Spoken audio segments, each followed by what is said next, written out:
Hola, ¿cómo están amigos de Facebook? Bienvenidos una vez más a su programa Monte Sión. Gracias por sintonizarnos, gracias por estar con nosotros. Les pedimos una disculpa por el día de ayer. No pudimos transmitir en vivo, no pudimos dar enseñanza. eh, Se nos complicó algo, un asunto personal, pero ya estamos aquí. Gracias por sintonizarnos, gracias por una vez más, por la oportunidad que nos dan de escucharnos, de escuchar la palabra de Dios principalmente. Así que queremos compartir el mensaje, justicia y bondad, que por mucho tiempo se ha estado retrasando, y esperamos en Dios que el día de hoy sí pueda ser de grande bendición para su vida, para la vida de todos aquellos que nos escuchan y nos están sintonizando. Volvemos a repetirles, estamos comenzando, trabajando para el Señor. Estamos tratando de dar una enseñanza más clara, más concreta, más precisa, para que pueda edificar el cuerpo de Cristo.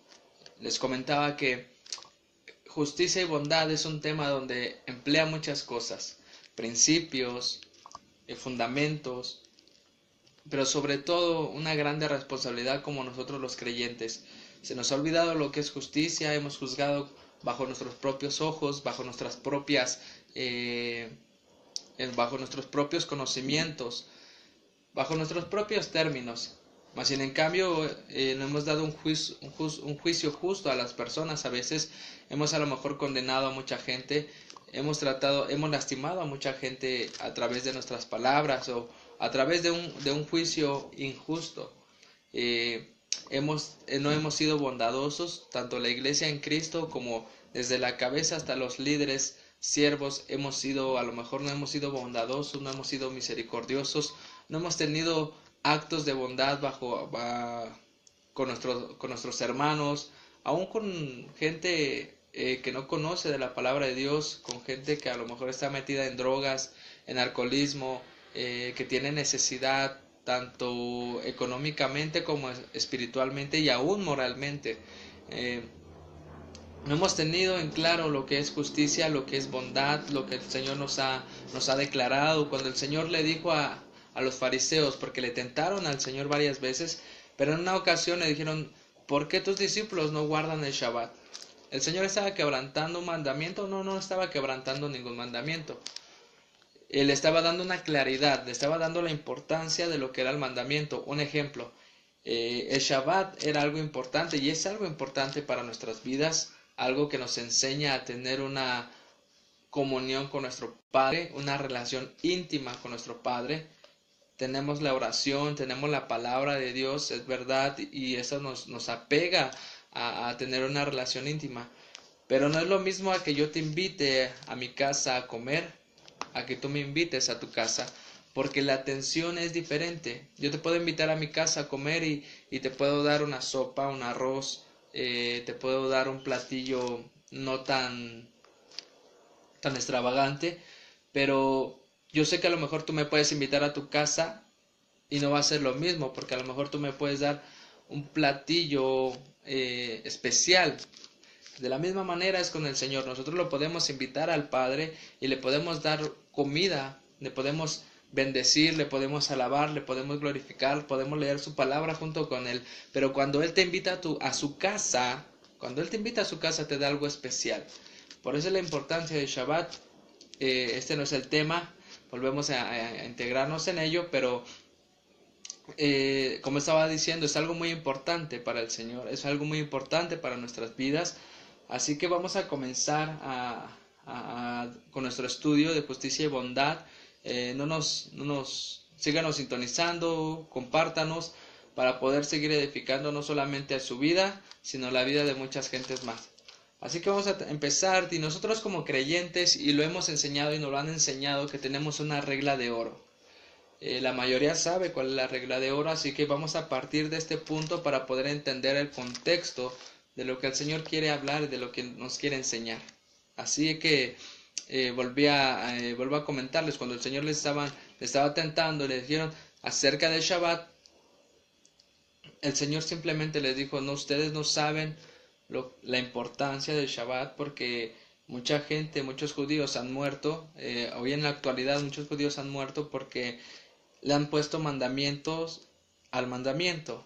¿Y por qué les digo que han muerto? Porque En el Shabbat para ellos es un día especial y lo es, pero le han puesto más doctrina, más enseñanza, más tradición que lo natural. Entonces, en una ocasión escuché una noticia donde en Estados Unidos una familia judía murió porque dejaron encendida la estufa, no la, no la, no la apagaron, pensaron que la dejaron en automático, pensaron que se iba a apagar, no se apagó la estufa y se incendió toda la casa. Y ellos no la apagaron porque en el mandamiento, en sus mandamientos de ellos, está prohibido hacer algo en Shabbat. Y lamentablemente pues perdieron su vida. Cuando el Señor está diciendo que no tienes que hacer nada en el Shabbat, es nada. Pero el Jesús, cuando le están preguntando a Jesús, Jesús le dijo, ¿por qué? Los fariseos cuestionan a Jesús y le dicen, ¿por qué tus discípulos no guardan el Shabbat? ¿Por qué están cosechando? Estaban arrancando espigas, se las estaban comiendo. Entonces él les dijo, no saben la importancia, que es más importante, que es más importante la vida de un ser humano que guardar el Shabbat. Eso era lo que el pueblo de Israel no entendía. Y el Señor les decía, no saben no saben ustedes lo que significa misericordia quiero y no sacrificio. Sí, porque mucha gente, muchos judíos guardan el Shabbat y sacrifican algo. Le ponen mandamientos al mandamiento, cuando Jesús dijo, no, el Shabbat es quebrantado y puede ser quebrantado para salvar una vida. Ese era el punto, la esencia del que el Señor le estaba diciendo a los fariseos.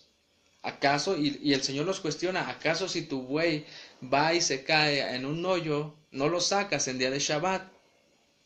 Y dices que es importante, imagínate, le estás dando más importancia a una creación que fue creado por palabras que la creación que fue creado por la mano de Dios. Entonces no entendían el concepto de lo que el Señor les estaba diciendo. Quiero justicia, quiero bondad, quiero vida. Ese era el problema con los fariseos. Y siempre estuvieron atrás del Señor Jesucristo, tentándole, hasta que el Señor les daba una claridad al mandamiento.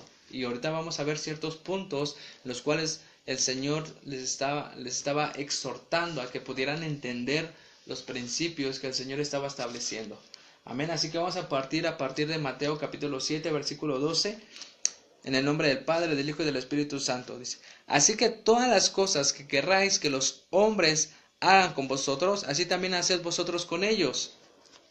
Porque esto es la ley y los profetas. Cuando el Señor le está diciendo todas las cosas que querráis que los hombres hagan contigo, hazlo con ellos. Es muy simple. El Señor le está diciendo, todo esto se basa, toda la Torah, los principios, los profetas, se basa en que si tú quieres que alguien te trata bien, tú los trates mejor. Tú los tengas en mayor estima.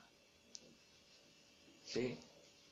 Hay un dicho muy importante que se ha escuchado por ahí.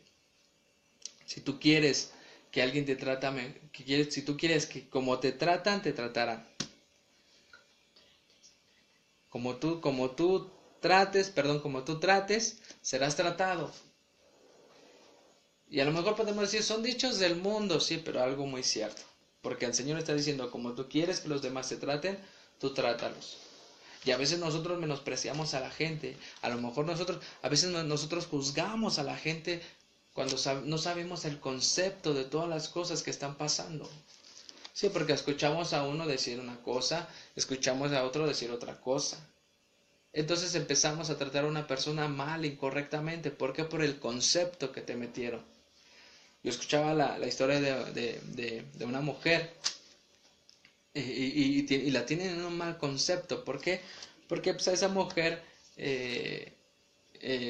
la han tratado de conquistar, la quisieron conquistar, pero el chavo que la quiso conquistar, pues no sabía que le gustaba la prima de la chava y entonces hubo un conflicto ahí. Al final de cuentas ella dijo, pues ese era mi amigo, yo no quiero ya nada con él era el que quería conmigo, pero pues bueno, entonces su prima pues la tuvo en un mal concepto y toda su familia. Y la juzgaron y hasta el día de hoy la tienen en un mal concepto. ¿Por qué? Porque no se detuvieron a ver cuál era el motivo, sin saber que simplemente era un amigo. Entonces juzgamos mal a la gente y estamos condenando a la gente porque nuestras propias palabras están creando juicio.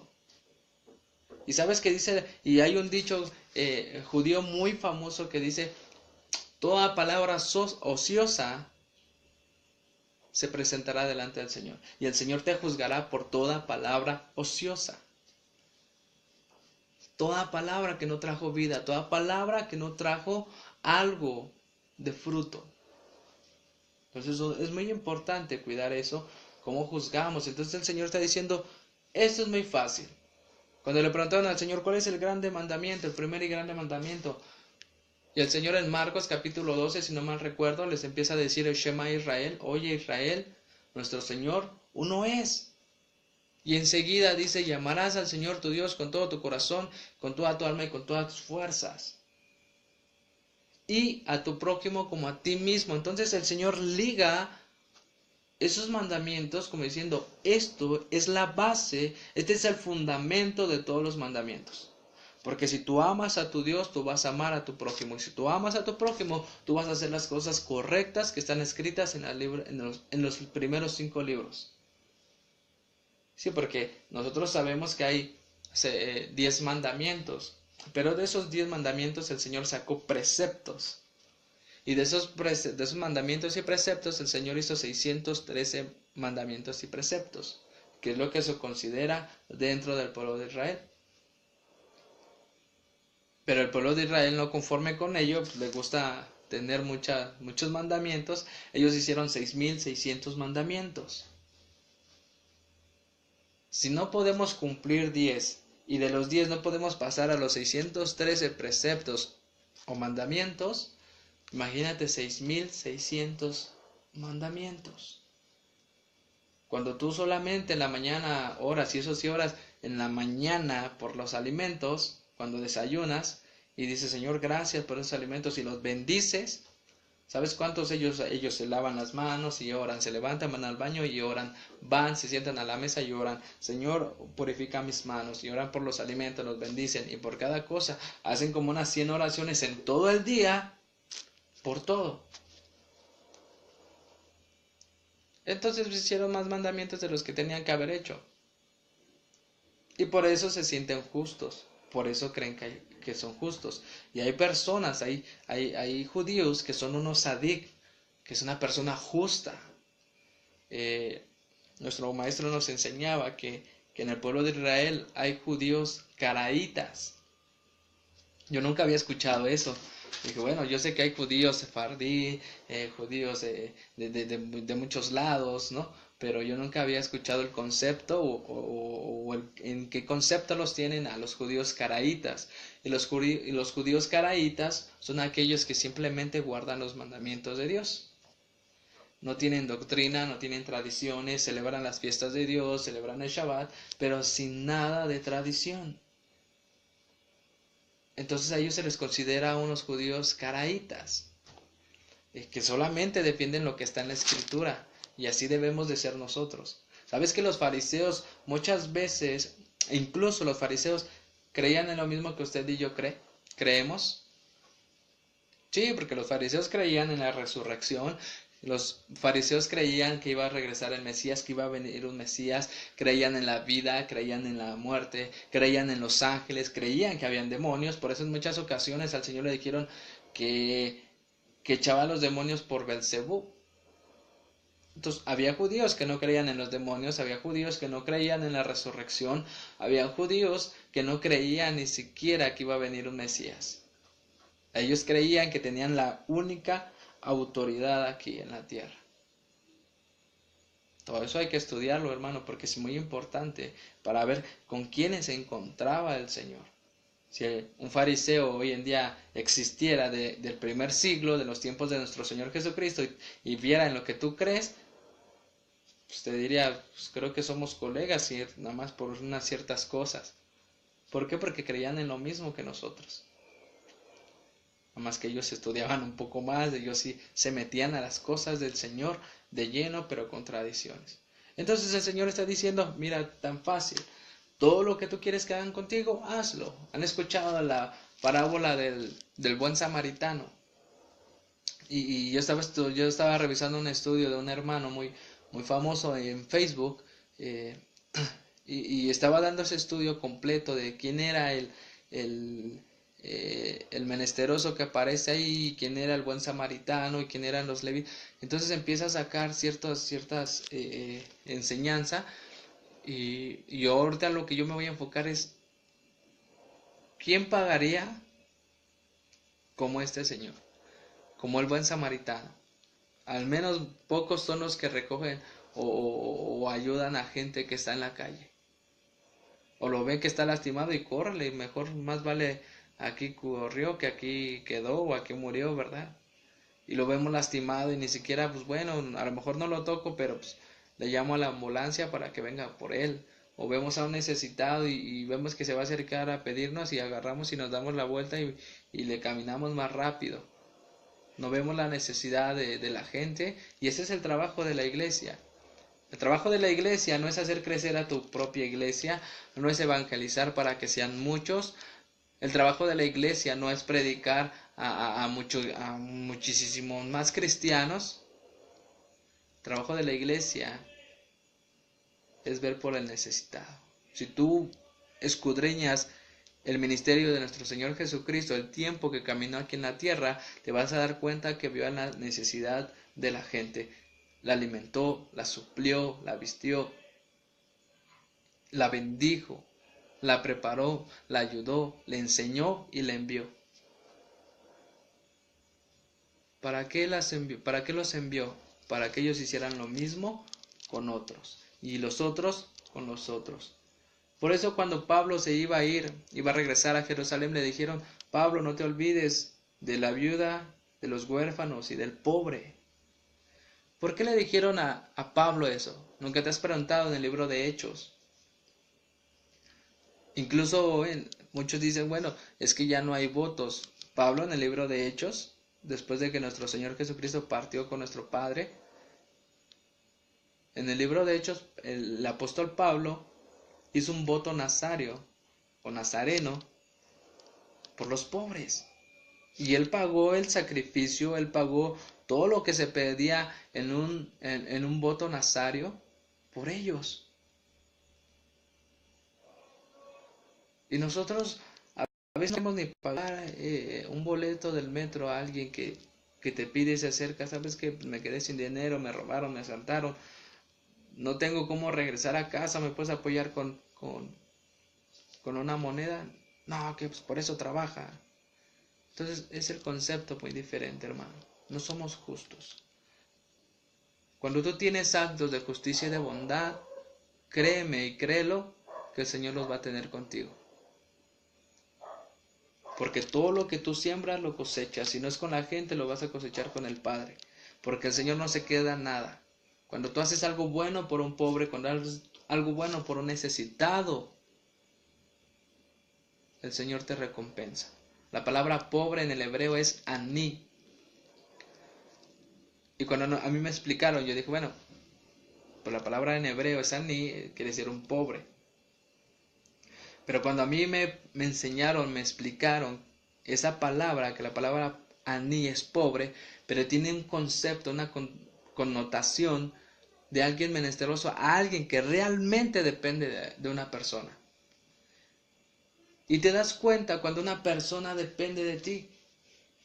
Sí, porque un necesitado, nosotros, bueno, decía por ahí, nosotros somos pobres, ¿verdad? Porque a veces no tenemos, vamos al día o vamos ahorrando poco a poquito, no tenemos en abundancia todavía, pero dicen por ahí, hay de pobres a pobres, ¿verdad? Y eso sin ofender a nadie, es un dicho, pero te das cuenta que una persona pobre, una persona necesitada depende de alguien. Y un ejemplo, puedes ir a la calle y puedes encontrarte a una persona pues que no tiene dónde vivir, no tiene dónde comer y se la pasa pidiendo, y esa persona depende de la gente. Más sin en cambio muchas veces nosotros no dependemos de nuestro Creador. Y esa es la palabra Aní quiere decir una persona que es dependiente, que depende de alguien más. Por eso dice el Señor, por eso en las bienaventuranzas, en Mateo capítulo 5, el Señor dice, bienaventurados los pobres, porque de ellos es el reino de los cielos. Y el Señor está diciendo, bienaventurados aquellos que dependen de su Padre, porque de ellos todos los recursos que ellos necesiten vendrán del cielo. Por eso, bienaventurados aquellos que dependen de su Padre, que no dependen de sus fuerzas, que no dependen de sí mismos, que no dependen de sus propias palabras, sino que dependen de su Padre. Porque el reino es de ellos, porque no habrá ninguna cosa que pueda impedirles que los recursos puedan llegar a sus vidas. ¿Por qué? Porque dependen de Él. Entonces podemos darnos cuenta que el Señor está diciendo, nosotros tenemos que ser dependientes de nuestro Padre. ¿Y cómo vas a depender de alguien si no lo conoces? Mi hija depende de mí, mi familia depende de mí. Y ella sabe que puede acercarse a mí y pedirme, aunque esté chiquita, ella ya estira su manita y quiere para gastar, quiere para comprar. Y cómo se acerca con la confianza de pedirme, porque me conoce, porque sabe que soy su padre, porque sabe que yo no le voy a negar nada. Por eso tiene esa confianza ella. Porque sabe que mi necesidad o mi obligación o mi responsabilidad es darle a ella. Por eso ella no duda, ella se acerca y, papá, dinero, ya pide para gastar. Entonces te das cuenta que depende. ¿Por qué? Porque tiene una confianza. Y cuando hay confianza hay una relación. Así que cuando tú dices, yo tengo confianza, yo te creo, Padre, pero no tienes una relación, entonces algo no está bien. Algo estás brincando, algo estás pasando. Entonces, todo eso tiene mucho que ver con tu generosidad, porque la generosidad abre las ventanas de los cielos, incluso para traer salvación. La justicia te trae las puertas de justicia y te las abre para que puedas ser recompensado. ¿Por qué? Porque te pesan en balanza y dice el Señor, es apto para recompensarlo. ¿Por qué? Porque obró con justicia. Y la palabra justicia es sedaká, que quiere decir derecho, rectitud, equidad, honradez y justicia. Así que una persona tiene que ser derecha, una persona tiene que ser recta, tiene que tener rectitud en su vida, tiene que tener equidad y tiene que tener honradez. Y la honradez te trae a honor. Y cuando una persona emplea esa palabra sedaká, justicia, es una persona honorable. ¿Por qué? Porque hay virtud en él. ¿Por qué? Porque hay sinceridad, porque hay fidelidad, porque lleva un proceso de rectitud y de defender las cosas con derecho. Es una persona que nunca se va a quedar más de lo que tiene que quedarse. Es una persona que depende de su padre. Y si sabe que alguien está en necesidad, es primero darle a ella y después quedarse. Y si le sobra, se lo puede quedar. Y esto tiene mucho que ver en los ministerios, tiene mucho que ver en los grandes ministerios. ¿Por qué? Porque si el ministerio desde la cabeza no hay honradez, no hay justicia, no hay derecho, no hay equidad, en el pueblo no lo va a haber. ¿Por qué? Porque no hay una línea en la cual pueda tener un seguimiento, un conducto. El agua sigue todo el conducto, pero si hay una fuga, el agua se desvía, no está saliendo con claridad. El conducto no está bien. Por eso en muchos ministerios escasea los diezmos, escasean las ofrendas, escasea la necesidad del siervo, del ministro, escasea el pueblo. Y tú te preguntas, Señor, pero yo te estoy diezmando y te estoy diezmando el doble para que tú me des más. No es así. Porque te estás brincando un principio.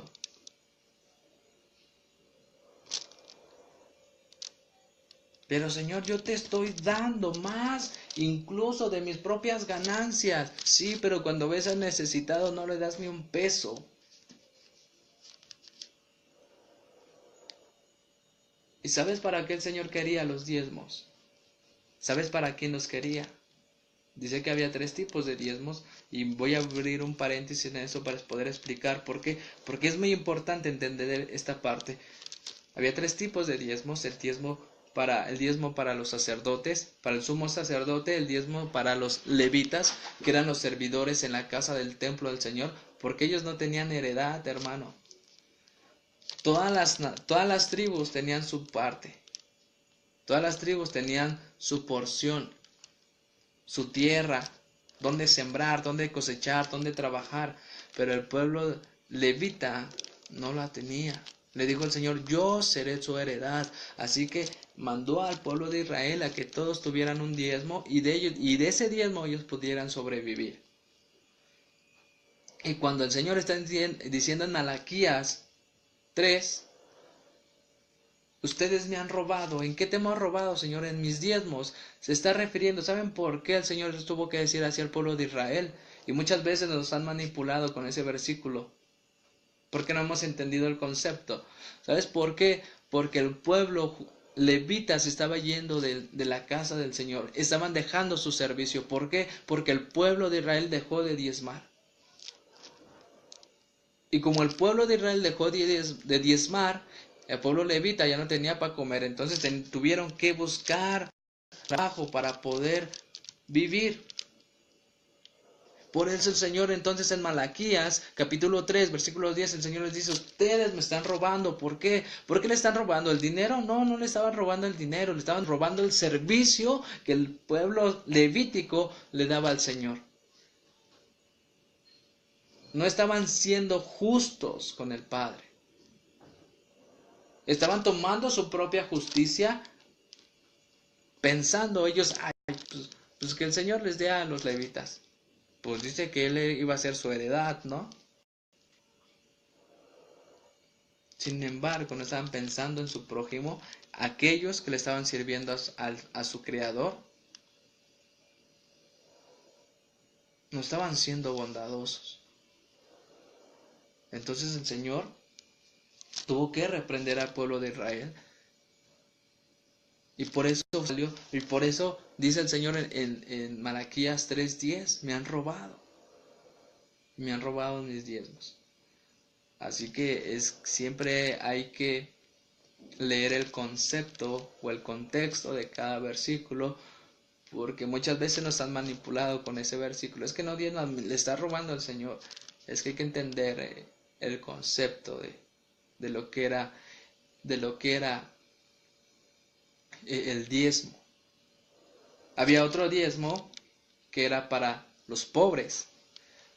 Y ese diezmo que era para los pobres y para las viudas, bueno, estaba el diezmo para el sacerdote y estaba el diezmo para los levitas, que el que acabo de explicar, y estaba el diezmo para el pobre y para la viuda. ¿Sabías que la viuda y el pobre están exentos de diezmar? Claro, si ellos tienen fe, ellos lo pueden dar, es permitido, pero si no tienen la economía para poder diezmar, dijo el Señor, ellos están exentos de diezmar.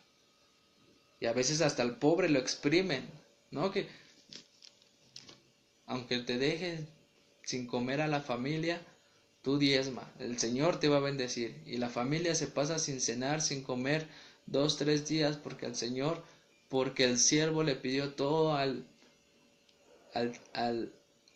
creyente y lo dejó sin comer. Y eso no es así, hermanos. Yo sé que a lo mejor pues muchos podrán decir, hermano, ¿qué es lo que está diciendo? Es algo bíblico, hermano, y si usted lo estudia puede darse cuenta que había un diezmo que era para los pobres, para la viuda, que ellos no diezmaban, y ese diezmo se daba en la fiesta de los tabernáculos, en la fiesta de Sukkot. y hacían grande banquete, comían con ellos y los bendecían, y ese diezmo era repartido para ellos. Y era de grande bendición. ¿Por qué? Porque el Señor, ¿y por qué creen que el pueblo de Israel no caía en pobreza? ¿Por qué? Porque era un principio que el Señor les estaba dando. Pero pasa al pueblo de Israel, empiezan a ser dispersos, empiezan a llevárselos a ciertas naciones y se les empieza a olvidar esos principios. Ya no estaban obrando con justicia, ya no estaban obrando con equidad, ya no tenían bondad en su corazón. Y por eso el Señor reprende a los fariseos y a sus discípulos y le dice, no sean como los fariseos, que tocan trompeta cuando van a dar. ¿Para qué? Para que sean halagados. Pero al pobre y al menesteroso. O no sean como los fariseos, que le dan al pobre y enfrente de todos, para que puedan ser reconocidos. Y eso no era un principio, hermano. ¿Sabes por qué Dios tuvo misericordia del rey David?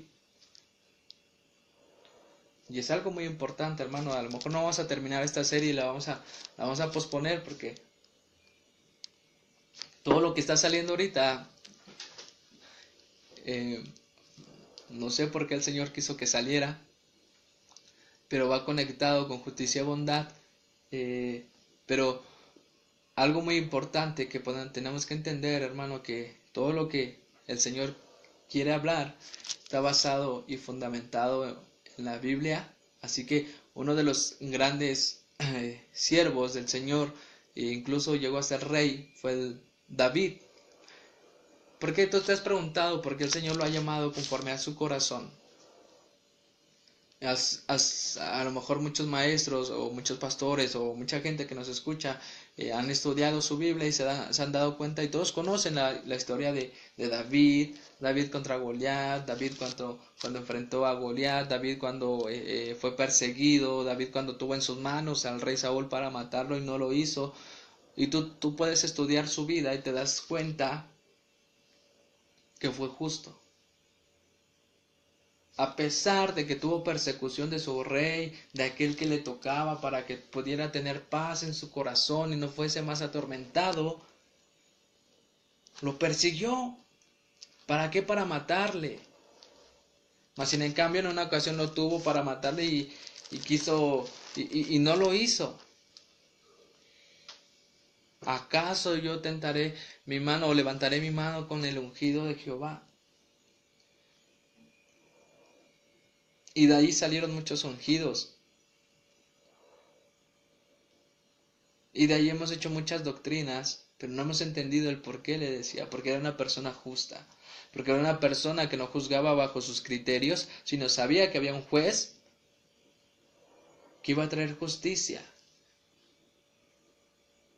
El Señor una vez más lo recompensa, muere el rey Saúl, muere Jonatán, mueren los dos y se queda David como rey. Entonces en una ocasión estaban en guerra y el rey David tuvo que ir a la guerra porque en aquel tiempo los reyes iban a la guerra. Así que dijo, no, me tomaré un descanso, me paseo. Entonces estaba paseando por su gran palacio, voltea a ver del otro lado, ve a una mujer que no estaba permitida. La ve, la desea, la manda a traer, tiene intimidad con ella, fornica, adultera. Y sale el resultado, sale embarazada. Entonces dice el rey David, híjole, ¿y ahora cómo le voy a hacer? Entonces conocen la historia de David y Betsabé. Mandan a traer a Urias para que se meta con su esposa. Al final de cuentas no quiso, lo volvieron a mandar a la guerra. Lo mandan hasta enfrente para que pudiera, para que lo mataran muy rápido. Lo matan. Entonces dice David, ahora sí, ya la armé. Voy por ella, me caso con ella y punto. Pero no sabía David y se le estaba olvidando que había un juez que todo lo ve. Así que el padre le habla a Natán y le dice, mira, David ha hecho esto, ha pecado contra mí, así que ve y júzgale. Llega el profeta Natán y le empieza, rey, vengo a que me juzgues un caso, adelante. Entonces el profeta Natán le empieza a decir el caso, David empieza a escuchar, empieza a ver que no es nada bueno y se empieza a llenar de ira. Y le dice el profeta Natán, sabes, había un hombre en esta ciudad muy rico que tenía muchas corderas, y le empieza a narrar, y le dice, pero tomó aquella que nada más del varón que solamente tenía una. Y entonces el rey David se llena de ira y le dice, a tal hombre merece la muerte.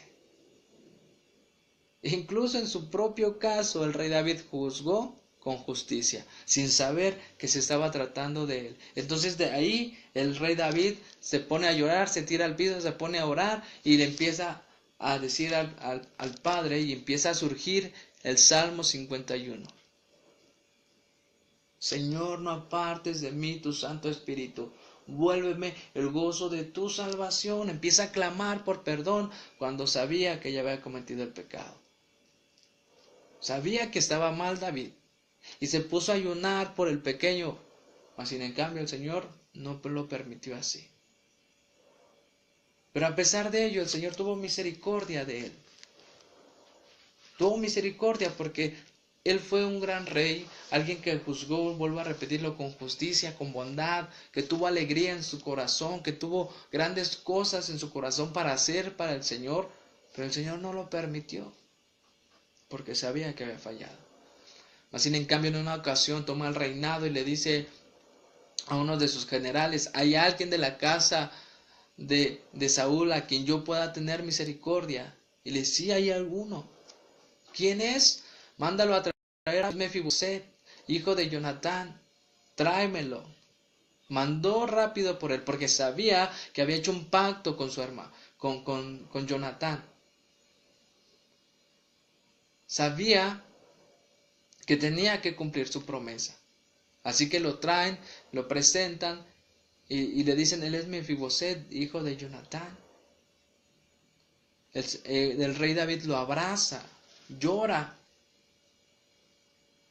y comienza a darle y le empieza a decir, todas las posesiones que eran de tu padre son tuyas otra vez más. Y te digo esto, te sentarás en la casa, te sentarás en mi mesa, comerás junto conmigo. Así que el rey David empieza a decir, le empieza a bendecir, y el Señor ve eso en su corazón. Y empieza a darle con bondad. ¿Sabes quién era Mefiboset? ¿Sabes dónde estaba? Estaba en Lodebar. ¿Qué significa Lodebar? Casa sin pan.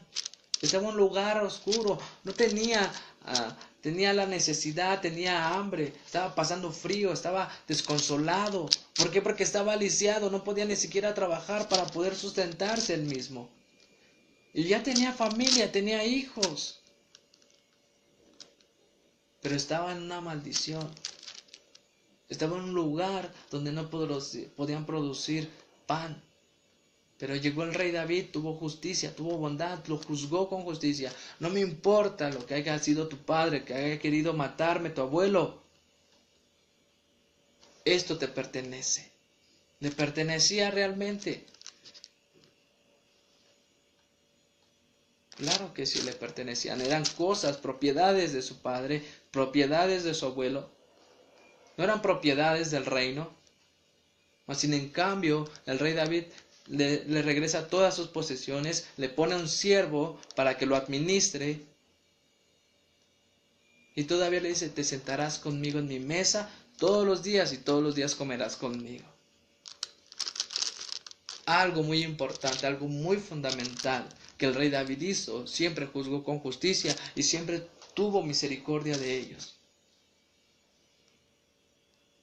¿Quién eran sus mejores amigos?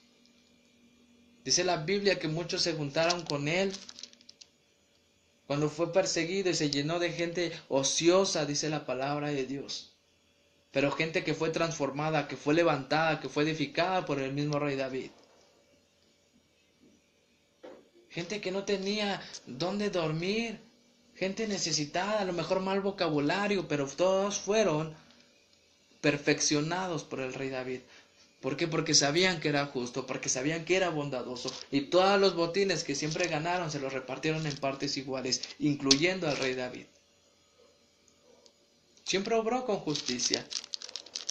Y si tú lees al final, muchos fueron mencionados, de los grandes guerreros y valientes, muchos fueron mencionados en segunda de Samuel. ¿Por qué? Porque David fue bondadoso.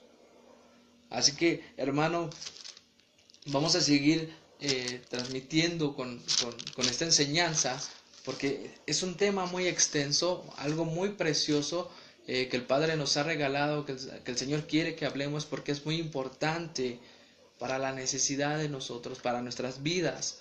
Así que esperamos que nos sigas sintonizando. Nos vamos a quedar hasta aquí. Nos vamos a quedar hasta aquí para darle seguimiento el día de mañana. A partir de las 6 de la tarde estaremos transmitiendo una vez más en vivo. Así que esperamos que haya sido de bendición para tu vida. Nos quedamos en la parte del Rey David. Va a ser de grande bendición. Vamos a entender lo que quiere el Señor, justicia, lo que quiere bondad. Vamos a caminar también en el Nuevo Testamento para que veamos el parámetro de lo que el Señor quiere traer a nuestras vidas. Así que nos despedimos el día de hoy, pero que el Señor te bendiga, te guarde, que alce su rostro sobre de ti, que tenga misericordia de ti y que siempre te conceda la paz. Nos vemos hasta mañana. Shalom.